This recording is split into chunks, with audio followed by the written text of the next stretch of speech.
2703. In the studio, Minister Abdul Rahman, aka Captain Sam, the man who led Muhammad Ali to Islam, mentored him, guided him for many, many years. Now he's telling us how Malcolm X came into the picture. Do share.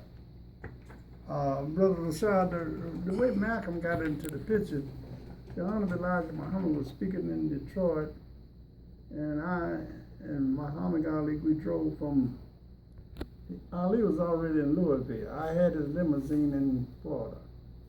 So I drove to Louisville, picked him up, and then we drove on into Detroit. And at that meeting, I introduced him to Malcolm. Malcolm, just casually, didn't know exactly who the brother was, so he just casually, greeted him. He wasn't no big fanfare at all. So time went on, and the Honorable Elijah Muhammad was scheduled to speak in New York City on one Sunday,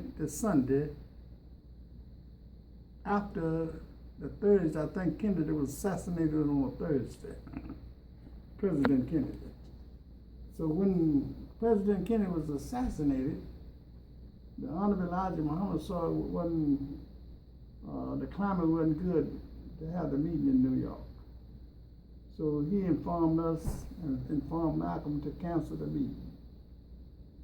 Malcolm told me later on the reason he had the meeting is because he had paid for it and the arena, and he didn't want to lose the money, and he asked the messenger, could he just be the speaker? So I don't know whether the messenger told him to do it or not, but he told us to cancel the meeting. So during the meeting went off all right, but after the meeting was over with, there was a reporter there, and he kept pestering Malcolm about, what do you think about the assassination of the President Kennedy? And Malcolm tried to avoid him for a while from what people told me. And eventually Malcolm said, well, it's a case of chickens coming home to roost, because America had been believed to kill assassinate Madame New's husband in Vietnam. So that was what Malcolm was referring to, chickens coming home to roost.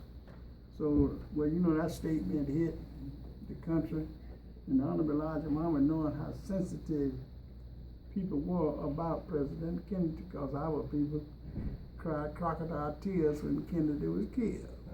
And so the messenger saw that the climate wasn't good.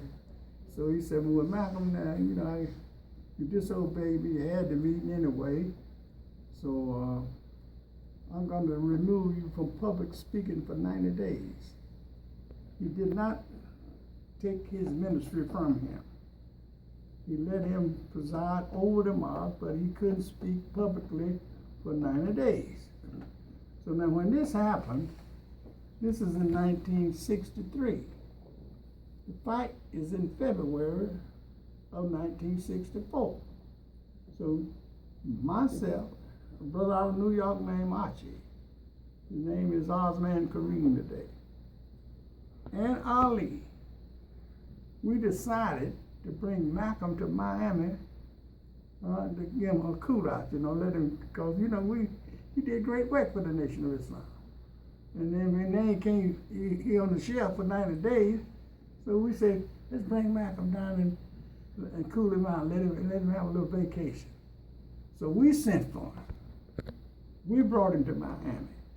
Now, when he got to Miami, excuse me, when he got to Miami, my wife was cooking for Ali and other Muslim sisters, keeping his house and everything. And my wife would cook every day and make sure Malcolm ate right, and because we're Muslim, we have good diets, and we don't want to eat the wrong kind of food. So we didn't want him eating in no restaurant, so we fed him. So now during this time, Malcolm had his own tapes of his lectures. He would play them after dinner time for us, And my collection of them would say, Malcolm wanted to speak so bad he had to listen to his own self speak. So that's what I said. But that wasn't the reason he was doing that. So one day Malcolm asked me, he said, brother, I was the captain over the temple in Miami at the time. We call them temples in those days. He said, if I go over to the gym, you think I'd hurt Brother Cash? I said, hell yeah, man. I said, everybody know you. Because see, Ali was keeping it on the quiet side. He was following Islam because we were hated in those days by white and black. So we were still under the radar. Yeah, see, Ali was had been going to the mosque 3 years. Ever since I had been in Miami. Okay. Ever since I met him. I had him going, but he always go, nobody knew about it. So then when Malcolm asked me if by going to the gym, I told him, I said, yeah, man, everybody know you. Don't go. So, but he didn't listen. When I took Ali to the gym that day, he was already there.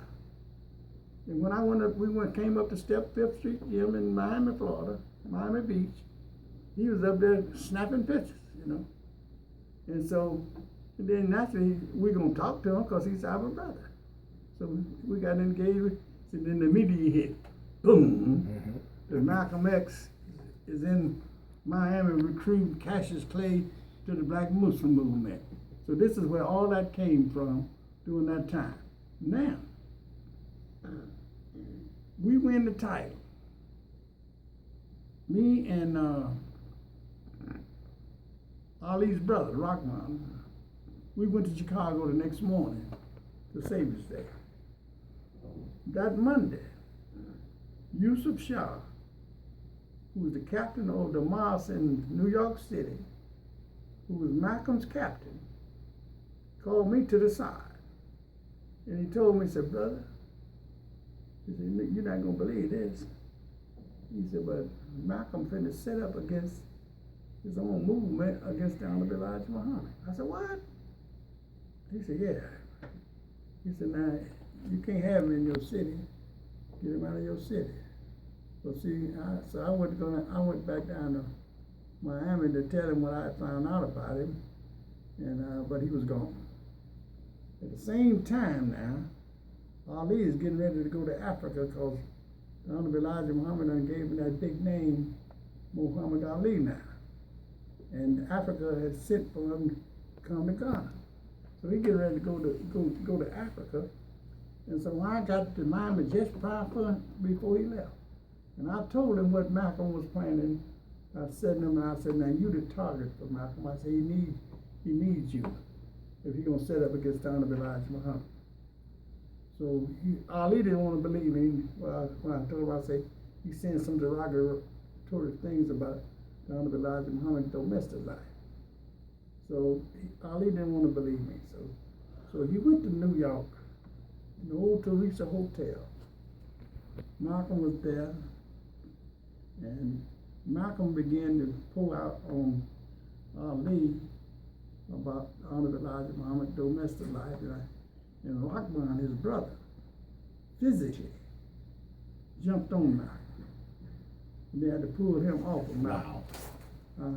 Because he was talking against the Honorable Elijah Muhammad. See, the Honorable Elijah Muhammad had, when you realize what a man done for you, took you away from ignorance, took the swine flesh from you, cigarettes and tobacco, you owe that man something.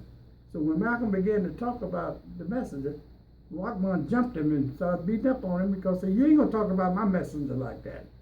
So they pulled him off. So now Ali went on to Africa and came back, and after he came back, Malcolm was completely at odds with the Nation of Islam.